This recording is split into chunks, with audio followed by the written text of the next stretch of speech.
everyone, so I thought I'd do something a little bit different today. Some of you may know that I'm a very avid reader. I read dozens and dozens of books every single year and have for most of my life. So I thought it might be fun to intersperse some booktube videos amongst all my beauty videos for people who might be interested in viewing what I've been reading. I thought I'd start with a type of video I haven't done ever here on my channel. This is my June wrap-up. So these are all of the books that I finished reading throughout the month of June and what kind of rating I gave them. I'll start with the two books that I checked out from the library that I don't actually have a copy of. The first one that I read was Macular by Wagner. This is a collection of poems.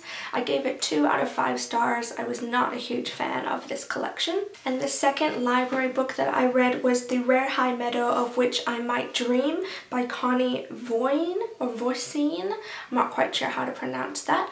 That was also a collection of poetry, but I gave this one 5 out of 5 stars because I really enjoyed it. And now we'll go through the books that I actually own that I read in June.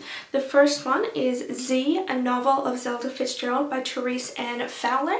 This was pretty popular when it came out a few years ago, coinciding with the Great Gatsby movie being released and everyone's newfound obsession with the 1920s. This is a fictionalized biography of Zelda Fitzgerald, the wife of Scott Fitzgerald. I gave this 2 out of 5 stars. I really rather disliked it.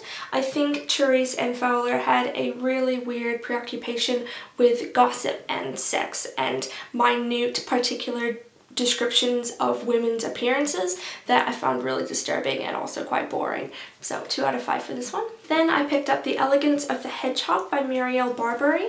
I watched the movie of this a number of years ago and thoroughly enjoyed it, so I was excited to pick up the book. It's a really interesting story about a turning 13-year-old girl in France and her building's concierge, who is a really old widowed woman, and they're both highly intelligent, but they don't discover that about each other until another highly intelligent Japanese man moves into their building and they kind of form a little bit of a tribe. It has quite a sad, sudden ending, which I quite like in books, so I really enjoyed that in this one. But other than that, it's quite an odd, quick read. Reading these monologues of these highly intelligent women just going about their daily lives. I gave this 4 out of 5 stars. Then I picked up Revolutionary Road by Richard Yates. I've been meaning to read this book for a number of years, and I've just had it sitting on my shelf waiting for that time. I decided now was the time to pick it up. What I found really interesting about this story is that it reads like an F. Scott Fitzgerald book, but it's set in the 60s, so much later than F. Scott Fitzgerald ever wrote. It follows the lives of these two married couple, Frank and April Wheeler, who have become incredibly unhappy and dissatisfied with each other and their lives, and it just catalogues their lives as they go about this routine that they've grown slowly more and more unhappy about. I gave this 3 out of 5 stars, mostly because I didn't quite enjoy Frank Wheeler's perspective on the story. I really wanted to know more about April. I wanted to know why she was so upset and so depressed, and I got a little bit tired of Frank like victimizing himself in regards to her. Then I picked up Hilary Mantel's Bring Up the Bodies.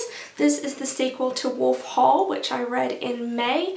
I didn't really enjoy Wolf Hall, but because I already had this sitting on my shelf, I decided to pick it up and keep going with the series. I won't be reading the third one though, just so everyone knows.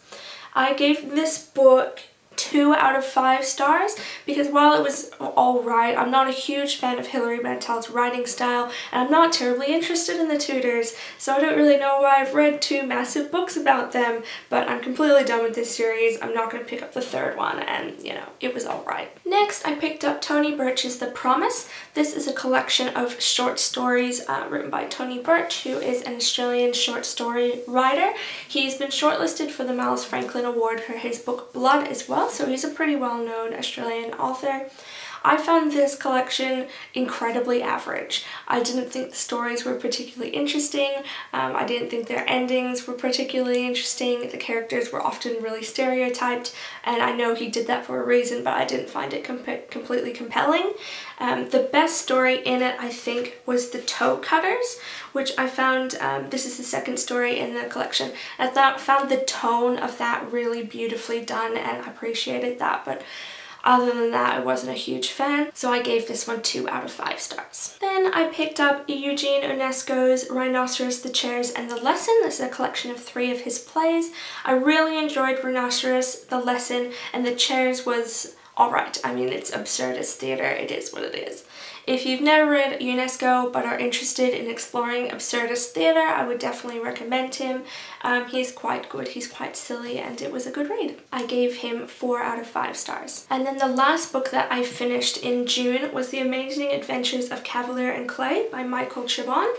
I've heard amazing things about this book. It was a Pulitzer Prize winner in 2001, and I hate this cover. I think it's the ugliest cover of all time. There are much better covers available, so I highly recommend if you pick this up to get those covers instead. It's a bit of a mammoth of a book, but I did find it quite a good read. I think something that's really important to remember when you pick this up is it's not a novel, it's an epic. It's told in cascading prose that doesn't have any particular climaxes. It just kind of keeps going until it hits the end. If you like that kind of storytelling, you'll like this. If you're expecting it to have a peak and valley, you're not going to enjoy this book. So it follows the lives of Joseph Kavalier and Samuel Clayman, who are cousins before, during, and after World War II in America.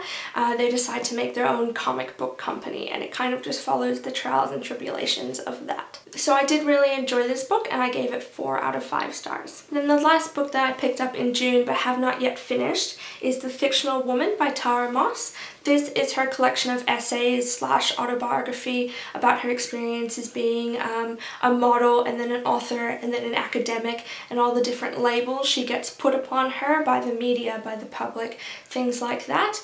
I'm not very far into it at all, but I am really enjoying it so far. I think she's an incredibly intelligent woman. I'm really excited to hear what she has to say. So there you go, those are all the books that I picked up and finished in the month of June. If you've read any of them, please let me know your opinions down below. If you have any recommendations based on what I read, please let me know as well. Thank you so much for watching. Have a great day. Bye.